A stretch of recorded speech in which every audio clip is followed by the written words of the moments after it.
This episode was made possible by the Corporation for Public Broadcasting and by contributions to your PBS station from viewers like you.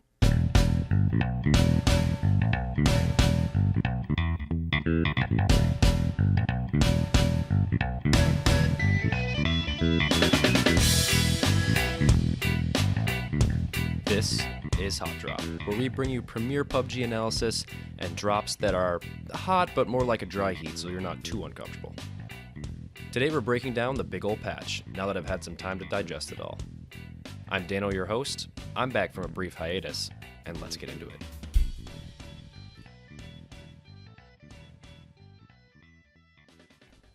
I called it. Crossed this one off the big board. We've hit 1 million concurrent players. And not by the end of the year, no. By the end of September.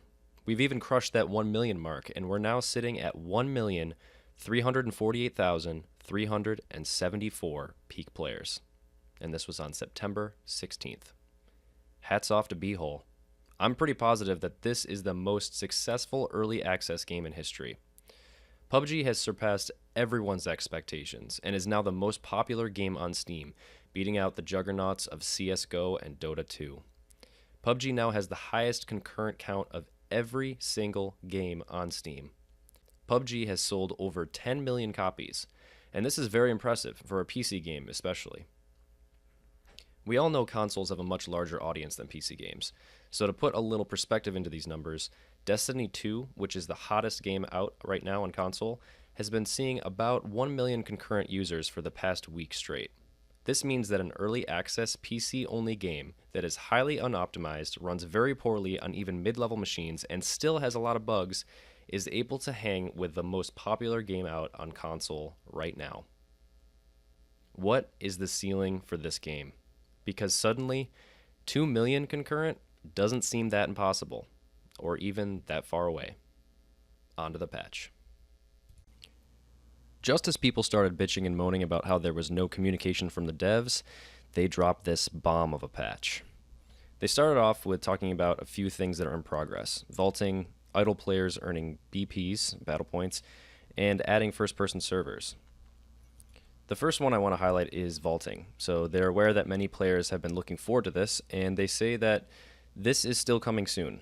There's a lot of changes they still need to make because they're literally building vaulting around every single piece of the world. There are tens of thousands of objects that should be vaultable or climbable in the world. So to perform this action, the geometry and the properties of each object have to be dynamically detected and analyzed. So obviously this is super complex. We're talking about being able to jump over every single object in the world. So you have to build some kind of mechanism around each of those things. If you think of a game like Assassin's Creed, that game is built around vaulting technology, essentially. They have to go through and make every piece of the side of a building to be something that the character can climb onto, or every ledge, something that someone can grab, and also analyze the distance between objects so that the player can jump between them. So they say they're planning to test out vaulting a little bit while longer on the test server, and it's going to be coming sometime in early November. If needed, they may roll it out to test servers for a certain amount of time even before November, but until then, they will be working on the feature internally. So we're just waiting and watching and being very excited to welcome vaulting into the game. It's already September, so November is not that far away. And if they actually push this out a little bit ahead of time, it could be here in about a month and a half. So definitely something to look forward to. Just before this patch hit, there were a lot of people complaining about the number of AFK players in matches. People were figuring out a way to create a bot that would essentially enter matches over and over and over again to farm battle points. And this is something we don't really want because battle points essentially equal real-world money. You can create an account that just simply mines these battle points all day. It's something like 70 points just entering a match and dying. And people would eventually be able to, buy a lot of crates and sell those crates on the market, so farming the system. There were many, many threads on Reddit about all the AFK people, just planes of people that would just fall out of the sky and stand there, anywhere from 30 to 50 people per match. Some people were possibly exaggerating their numbers, but I saw some screenshots and there were a lot of bots just farming BPs. So this patch implemented rules that will not allow these idle players to earn battle points. And I'm not entirely sure what method they use to control this. I believe it has something to do with picking up a weapon or damaging another person or shooting at someone, but I'm not positive as far as what you have to do to actually earn battle points. I've tested this myself by just running around, and if I don't pick up anything and die, I will not get any points. So that's one of the measures they've definitely implemented, but I'm not sure about every single rule to this new feature. They said they're going to monitor how it works now and improve the current system going forward.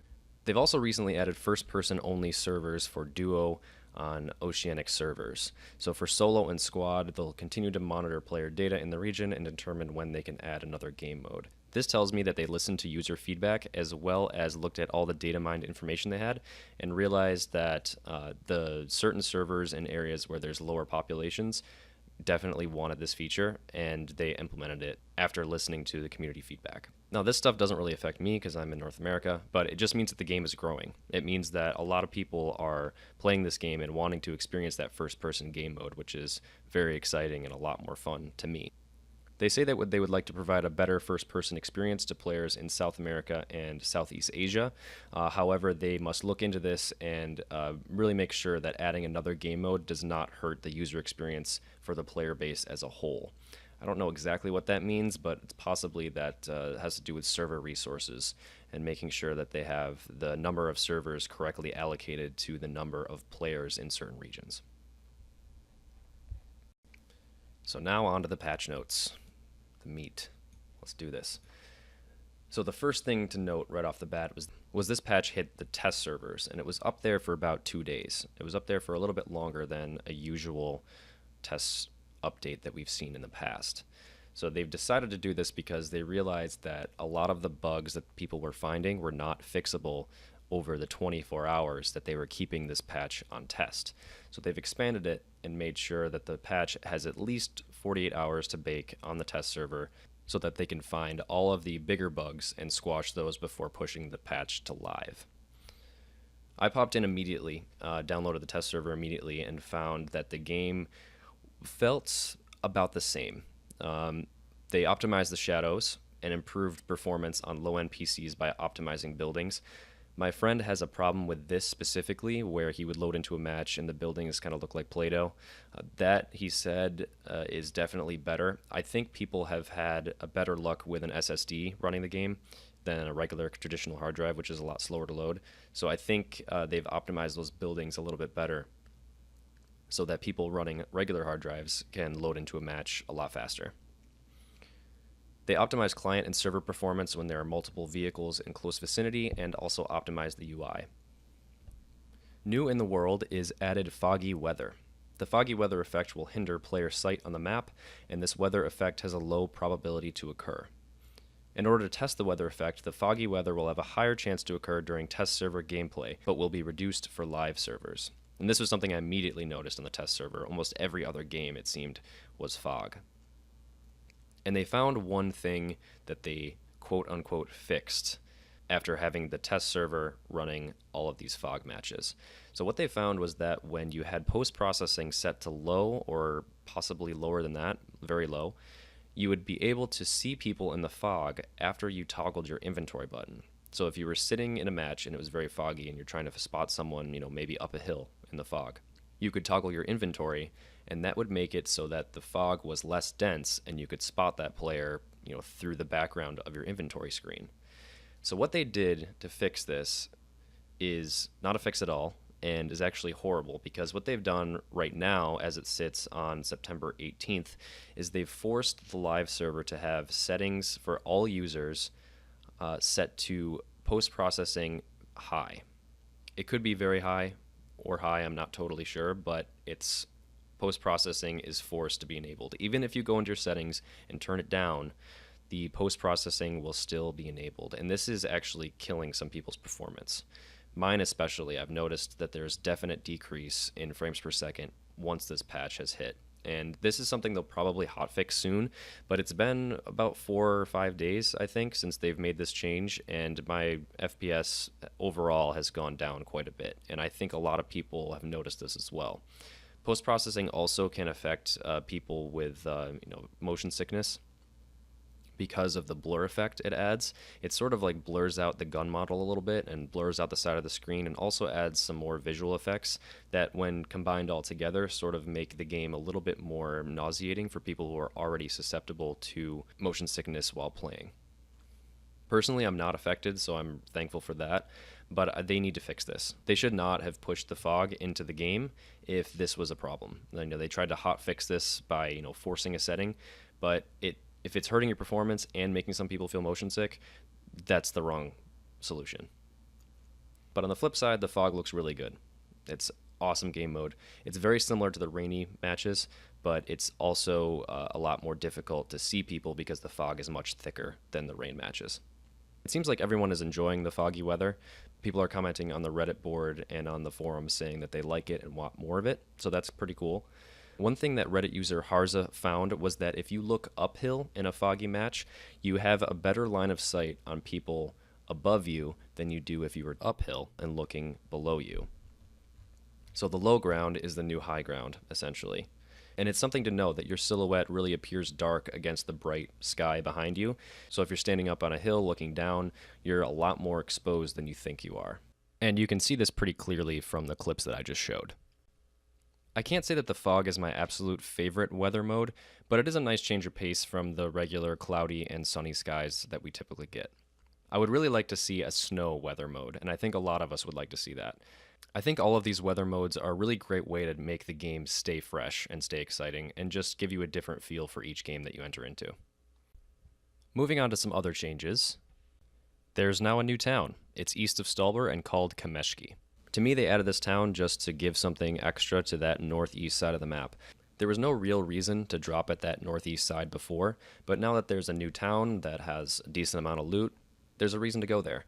They also sweetened Stolber a little bit by adding some buildings around the ruins up there, so again, another reason to drop at that northeast side. There's nothing really exciting there or anything that we haven't seen before. It's just a new town and more places to loot. They added a new weapon, the Mini 14. It is a lightweight and compact 5.56 semi-automatic marksman rifle, and it uses sniper rifle attachments for both the muzzle and the magazine slots, and it can take any type of optic sight. This weapon has lower damage stats than other DMRs.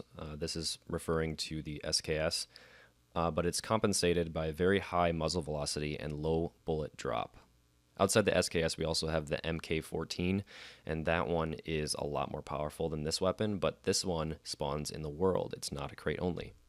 This is my absolute new favorite weapon in the game.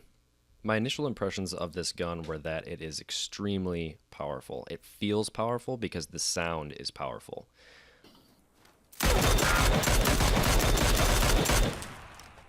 The gun model is just small and sort of unassuming. It doesn't really look like a sniper rifle, but it uses sniper rifle attachments.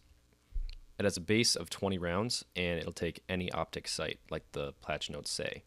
By saying it takes any optic sight, I wonder if they're sort of hinting at the fact that this is more of a medium-range sniper rifle / assault rifle than it is an actual sniper rifle. It's really effective with just a red dot, I found, or a 2x. The 4x is sort of where it peaks. I really wouldn't go beyond a 4x, but obviously this gun will take any of those things, so if you throw an 8x on it, you're probably going to have good luck. The weapon has really low recoil, which makes it really fun to use, but the killer feature of this weapon is that it has very high bullet speed, which means that when you fire this weapon, you don't really have to lead people from left to right very much. You can really just put it slightly ahead of them and just tap away, and the low recoil and the high bullet speed will make that rifle feel very accurate. That was one thing that surprised me right away. I took a shot from about 200 meters or so, and maybe it was a placebo, or maybe this was me, thinking it was something new and exciting and better than it was, but I really felt that when I was clicking away at someone from about 200 yards, it was immediately hitting them. Like the blood puffs were showing right away. So I just was like, wow, this gun feels awesome. It feels more like a laser beam than definitely the VSS, which is very, very slow firing, and you can see the arc of the bullet as it travels through the air. This one is nothing like that. This is like shooting a laser. If you go over to PUBG.me, which is a website that does data mining, you'll see that the Mini 14 has 990 as the initial bullet speed. I don't know what measurement that is, maybe meters per second or something. I'm not really sure. But the closest bullet speed to that is the AWM, which shoots at 910. So the Mini 14 is 80 whatevers faster than the AWM. This is the fastest bullet across all sniper rifles and all assault rifles. It does 44 hit damage to unarmored targets, and you can compare this to the AKM, which does 48, and all of the other assault rifles, like the M416 and M16 and SCAR, they all do 41. So this thing is really more in line with a single-fire assault rifle than it is a sniper rifle. It's right in between the M416, M16, and SCAR, and the AKM and the Groza. So it kind of sits right between those two groups of assault rifles, but it takes the sniper rifle attachments, which is kind of weird. I think that's a way to sort of offset and balance this weapon a little bit, just because the recoil feels very low and the bullet speed is so fast that they have to do something to sort of balance it out. Like, if you could throw every single kind of attachment on this thing, that would make it extremely overpowered. As it is right now, it doesn't even take a cheek pad. It only takes a muzzle attachment, a sight, and of course a magazine.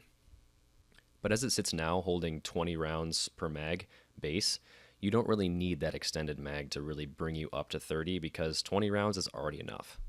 The VSS having 10, I think they need to buff that, because this sitting at 20, is just so much better than a 10 round base. I hope they don't nerf this thing, because I really like how it feels and really like how it shoots now. I think this was a great addition to the game because we don't have a weapon that's sort of like this. This sort of fits into the category of a rifle that you would use if you're a more experienced player and a really good shot, and someone who doesn't need, a ton of ammo to hit someone and take someone down. Someone who is a little bit more accurate, who can do flick shots and really control their recoil, is someone who's going to be very effective with this gun.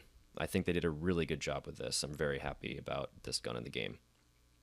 It's become my go-to for sure. If I have an M4 or a SCAR and I see this on the ground, I'm going to take this immediately. I'm going to take that Mini 14 and I'm going to use that as my primary every single time. I'm someone who's really good at clicking very quickly, and I don't really rely on the full auto fire of most of these assault rifles, so I'm really right at home with this weapon. I really like this a lot. But obviously the best part is they didn't put this in crates. Like, I could almost see this being a crate weapon because of the fact it's so little recoil and it feels so nice, but they didn't. They put it as a world spawn, and I'm so happy for that. We'll see if they make any tweaks to this gun going forward, and they might, because to me it sort of feels overpowered, but in a good way, and I really like it, so I hope they don't nerf it. But we'll have to see how it plays out and see what the data mining shows for how effective this weapon is, and see if they make any changes going forward. Jumping over to UI and UX, they added a bunch of small features to make your life better. So they've added a new option to change the crosshair color. You can do this in options. There's a set number of colors. There's no like RGB slider or anything like that. I just happen to like a white crosshair, so I'm happy with it is right now, but you can change it if you want to. They added a new double tap feature in control options for leaning. So instead of holding down Q or E, you can lean left and right by double tapping, and it will hold the lean after you double tap. Along with this, I noticed that the lean is a little bit improved. It looks like you lean a little bit more to the left and right, and it makes it a little more effective, especially in first-person mode. A while back, they smoothed out the transition of the camera when you release Alt when you're free looking, but this time they added a feature to toggle that on and off. So if you hold Alt and look around, when you let go of Alt, you have the option of either having your camera view snap back to center or gradually transitioning, smoothly over to center again. It's just another option for people who like the snap rather than the slide. They added a new keybind to mark your current position on the map, and this is default set to insert. This is awesome, especially for squad games. When you call out, hey, there's a level 2 vest over here, you can just hit insert and your team will know exactly where that vest is without having to describe to them, oh, it's on me over here by the orange house, inside, upstairs. You can just, tap insert, boom, they know where it is. They added a new keybind to center the map around the player's current position, default key set to space. I don't use this, but I noticed that you just hit spacebar and the map sort of centers on your position. It's just something they added to make your life a little easier, or if you can't find, where the heck you are on the map. They added a new keybind to use consumables in the order of medkit, first aid kit, and bandage, and the default key is set to hyphen. Personally, I want the reverse of this. I'd rather have it set so that I use bandages first, but I mean, I guess in a firefight, if I have a medkit or a first aid, I'd want to use it, but I'm quick enough that I just toggle into my inventory and right click the consumable to use it, so this won't really affect me. But for people who like their hotkeys, the hyphen will do it for you. The hyphen will get you a consumable in the order of medkit all the way down to bandage.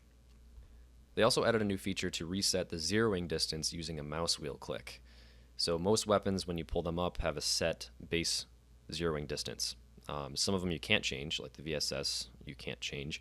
But the other sniper rifles and assault rifles, you can use page up and page down to change the zeroing of the weapon.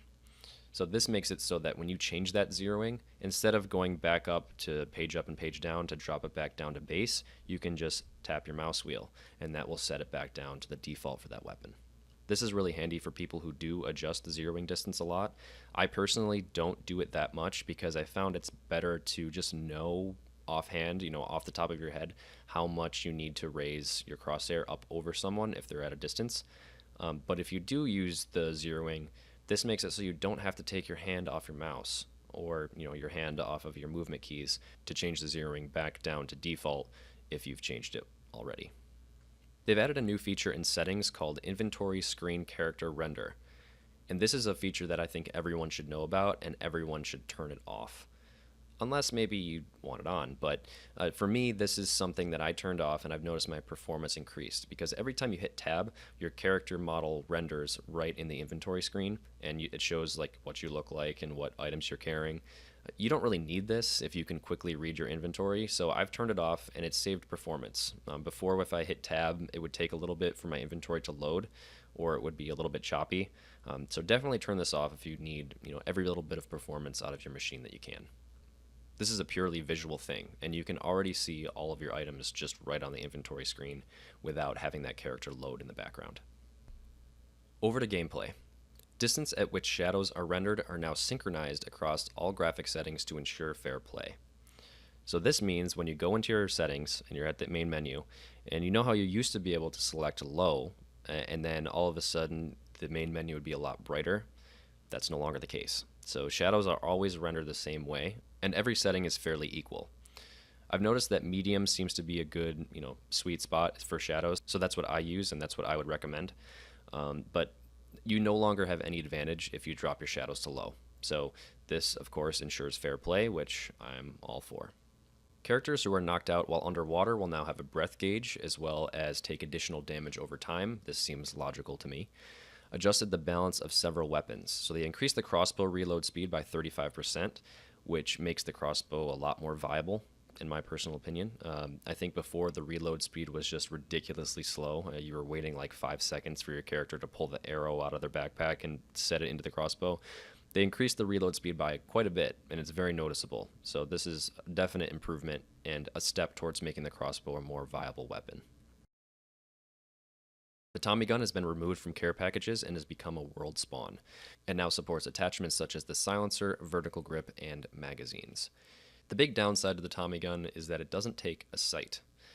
And this is one reason why I will probably continue to pick the UMP over it. If we pop back over to PUBG.me, we can see the stats of the Tommy gun. So the Tommy gun deals 38 points of damage per hit. And you can compare this to the other SMGs, the UMP, which does 35, the Vector, which does 31, and the Uzi, which does 23. So the Tommy gun is the most powerful submachine gun. It has a pretty slow bullet speed, though, 280 versus the UMP's 400. It does take up to 100 rounds per mag, so the extended mag will give you a very large drum magazine to have. But again, it doesn't take an optic. It doesn't take any kind of sight, so it's not a very versatile weapon. It's something that you have to learn by hip firing or learn by just using those iron sights, because you're not going to have any kind of optic on top of that thing. It does fire a bit faster than the UMP, and it also supports full auto and single fire. They adjusted the recoil slightly to make it a little higher since taking it out of the care packages. But I mean, overall, this is a nice gun to have, but I personally would not choose this for anything beyond early game. In early game when you're running around and trying to grab your first weapon, if a Tommy gun's there, you're going to be in a good spot. But if you're running around mid-game and just looting and you already have an assault rifle and you're looking for that second weapon to have, that secondary, I'm going to suggest not use the Tommy gun. I would rather personally have something that supports all kinds of optics, such as an ump or a shotgun, or maybe even another assault rifle if I can find one. I just think the fact that it doesn't take an optic is the killer for me. But, again, that's just me. I prefer not to use iron sights. Other people may. I just prefer to have something that I know that when I pull up, I have a very clear sight picture on. I'm glad that they took it out of care packages because I thought that it didn't belong inside those, but it's still a gun that I just wouldn't really use that often. You may now holster grenades by switching to another weapon or unarmed state unless the grenades have already been cooked. This is good for the time when you pull out a grenade and go to throw it and then realize you don't need to throw it, so you try to put it away and then it just blows up in your pocket. That's what would happen before, but now you can use a different button to cook the grenade, and we'll get to that in a little bit. This feature is just that you can put the grenade away after you've already clicked to throw it. Adjusted the collision damage of motorcycles. I haven't noticed the change here. I think this just might be possibly, and I'm completely making this up, that you now actually take damage when you run into a wall with it, but I'm not totally sure. This is a change that I haven't really noticed in the game, so that tells me that it's probably not that major. And now actions. Recoil animations are updated for all weapons. I personally haven't noticed a difference in the recoil. I assume this means that the physical gun moving up when you fire has been adjusted. I don't know what that means. Again, not something that I really noticed. Adjusted animations and balance of throwables. So this is a new system for throwing grenades. So now cooking of grenades is manual. So you have to hold the right mouse button, press R, and when you do this, the pin comes out, at which point you cannot put the grenade back away in your pocket or else it'll blow up. So you have to press R and then the grenade starts to cook and then you can throw it. So if you don't press R, it's pretty much the same as it was before. You throw the grenade with the left mouse button, it comes out of your hand, and then there's, I think, like a 5-second timer, or it's different for different grenades until it explodes. You can also toggle the throwing mode between overhead and roll, the default key set to right mouse click, which is what it used to be before. The movement speed of a character also affects the trajectory of the throwables. So this means if you're running, you're going to be able to throw the grenade a lot farther. They also increased the lethal and injury ranges of the frag grenade and decreased the fuse time of the flash grenade to 2.5 seconds. The animation of throwing them is improved to allow for increased speeds and more accurate trajectories, but decreased visual trajectory distance of throwables. I've noticed that overall, just throwing grenades is a lot smoother, a lot faster, and way less clunky than it used to be before. These changes were a definite improvement, and I'm glad to see that they're giving the grenades the love they deserve because they're a very, very effective weapon in this game. And one more big change on the actions category is that you may change your stance while reloading without canceling the reload. That's big for me. I would go to reload and then go prone, and then my reload would cancel. This is not the case anymore. This is very effective if I'm trying to lay down or get out of the way of bullets. If I'm crouching from a standing position, it's not going to cancel my reload, which is an excellent change. They fixed an assortment of bugs, and I'll run through them really quickly. So characters that fall or glitch underneath the map will now be reset to the ground automatically. This is something I haven't seen happen to me, but it's all over the internet, tons of screenshots of people falling through the map. So they fixed this so that if you do fall through the map, you just get teleported up to the ground level. They fixed a bug where FOV slider value would be improperly set inside of vehicles in first-person mode, regardless of FOV slider setting. They fixed a bug resulting in clients freezing when changing controls in the options. They corrected the descriptions of certain weapon attachments, fixed animation bugs of other characters after reconnecting to a game, fixed several bugs related to the spectator mode, fixed a bug of the breath gauge appearing at 0 at the start of the game. Reloading will now cancel if a character loots an item with right-click during a reload. Fixed a bug with the honking sound remaining persistent when opening the map or performing other actions while honking. You may no longer set different features on a single keybind in the options. This eliminates that crouch jump bind. Fixed a graphic bug of the magazine position on the weapon in the inventory screen when switching to a different weapon. This is when the magazine of a weapon would be like on top of the gun, so they just fixed a graphical bug there. And a few more things under the other category. They revised the BP methodology to prevent BP farming and idle users from gaining BP. And again, I mentioned that I think this has to do with picking up items or picking up a weapon. I'm not totally sure what enables the process of gaining BP points in a game, but I think it has to do with item pickup. They added first-person leaderboards for all regions with first person. And they've actually been recording all of our data up until this point. So we have all of our data from our previous first-person games already automatically appearing in our statistics.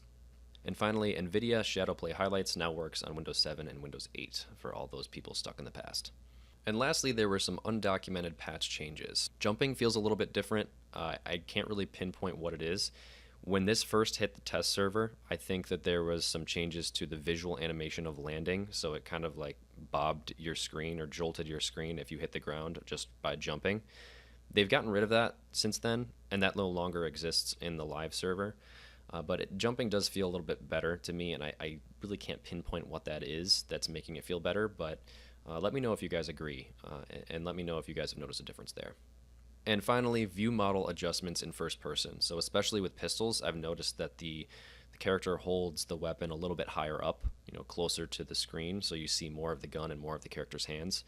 Just small visual view model adjustments that they've made. I think this is their first attempt at, looking into the issue of the player models in the world just not being, proportionally accurate. The guns being a little bit higher up in the view model just makes it feel a little more natural. And I think that's what they're going towards here. Just minor improvements to first person to make the game mode feel better. So that's about it. If I missed anything, or if you guys have any feedback for me, definitely let me know. Hit me up on Twitter at HOTDROP Podcast, or just leave a comment in the video. I'd love to answer any questions you guys have about any topic that comes up within the podcast episodes, or really anything. I'd love to engage in my viewers and respond to your comments. It really brightens my day when you guys send me nice things, so please do that if you're so inclined. I'm going to go jump into a match so I can get my hands on that sick, nasty Mini 14, and hopefully you guys will see a Hot Drop episode featuring that weapon. Until then, I'll see you in game.